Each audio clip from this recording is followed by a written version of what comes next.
You said before that you were really creative and you're a creative person. When did you realize that you were that? Was it during primary school, high school, or after high school? Yeah, that's a good question.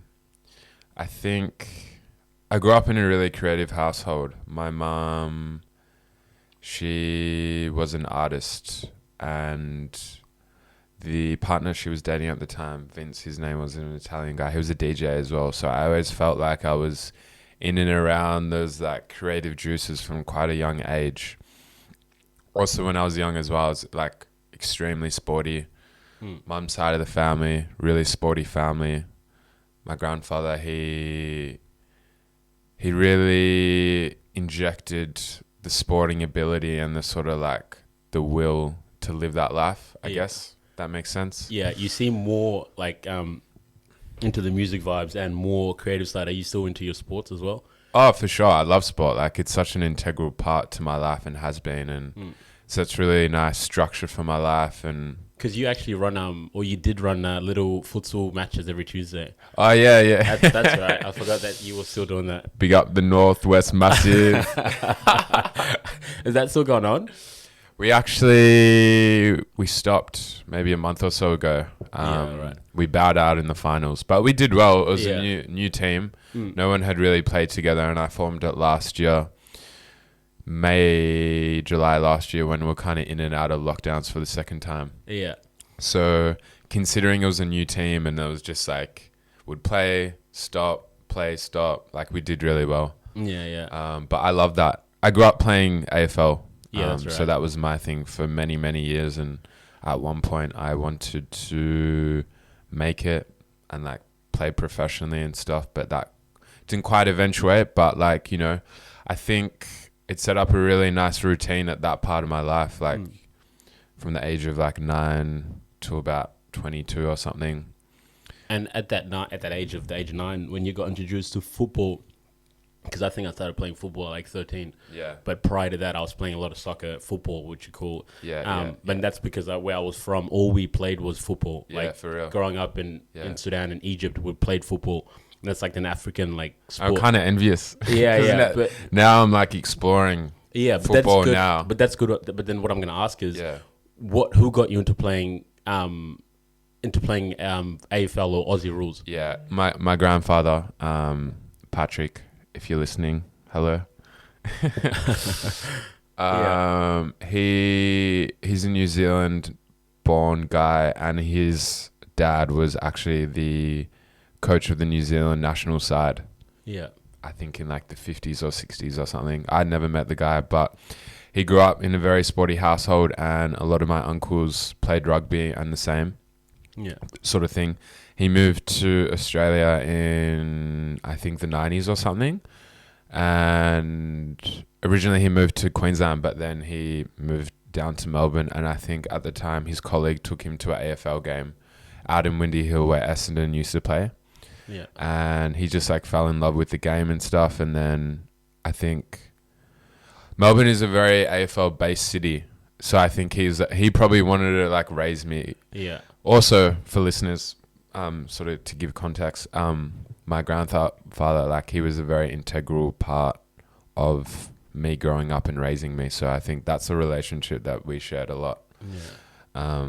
And it was awesome. Like, I think, yeah, he just wanted to see me do well and like really enjoyed teaching me how to play football. And he was always on the sideline and cheering me on and stuff like that, which was pretty cool. That's good. I like that. And was it probably the only sport you guys played in primary school? Because that's, when you started, were you guys playing a lot in primary school? Yeah, heaps. Primary school, played handball quite a bit, tennis, swimming, basketball for a little bit. I feel like in primary school, you have that mentality when you just like want to do the most. Yeah, Like yeah. it was literally like tennis on a Tuesday, swimming on a Thursday, footy on a Sunday or something. Like every day of the week for like 10 years, I was playing multiple sports. Yeah, yeah. So yeah. How was with this being sporty and playing a lot of sports? How was it in primary school being from an African background? Did that help you athletically? Was that a bit challenging? Of course, bro. Yeah. No, I mean, yeah. In terms of, I was actually like I'm a very tall guy now, Yeah, 6'5". When I was little, like I actually wasn't the tallest. I was kind of like mid tier. I Yeah, kind of yeah. just like grew and grew and grew and grew. And I think my height has always been an advantage playing sport. But I mean, back in primary school, I was really quick. I was pretty athletic, and yeah, I think I was just kind of had good genetics. Yeah, If yeah. you want to say that. That's good. And then you played it as well when you were in high school, and that's when we met. Footy.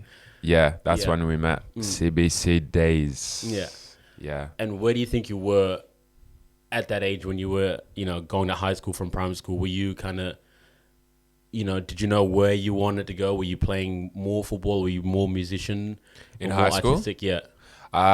It's funny because I feel like in high school I was stepping into the shoes of slightly getting a bit more creative Yeah, right. and focusing on that, but sport was still like a very integral part of what I was doing. But I've always had the balance, and I think that's why. Yeah, it's probably a testament to how my mum and grandpa sort of raised me with like the creative flair from my mum, but also the sporting ability and like that sort of attitude to do it. But I think I really got more into my creative side, or being probably from maybe like year 9, year 10 or something. Really started getting into film photography. Yeah, right. Are you still into that? Because I know you're Yeah. you are. Yeah, 'Cause yeah, you were yeah. taking photos for a while as well. Yeah, like pretty seriously. Like, Yeah. me and my best mate, Jacob, we used to ride around our bikes in the city and just kind of like, I don't know, not do parkour, but just like,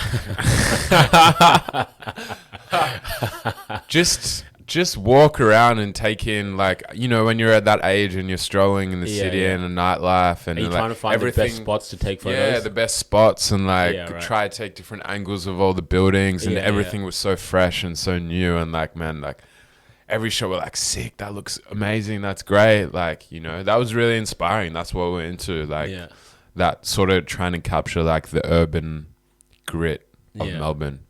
And like I still do it now in different ways. Do you still have heaps of the photos that you were that you took? Because I remember I had a bunch of photos, and I think just from moving houses so many times, I think I've just It's hard, man. got them somewhere, and I don't think I can Yeah. ever get them back. I mean, where I get my film developed is Ulusbat Halliday, I think you pronounce it. Yeah.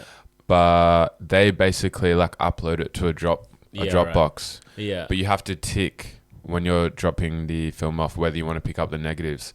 I never pick up the negatives, which I should, because like that's like the prized possession. Yeah. Now it's just like living all on this like online space, Yeah. which is fine, but like there's no backup to that. You know? Yeah. If like mine's are probably on Facebook somewhere, but I just like the copy that I had, the actual first copies that I for ever real. got. Totally. But so you did that. You went into. Were you still playing sports at the time while you were in year 9 exploring your Yeah. other? Yeah, right. Yeah. Sport all the way through. Yeah.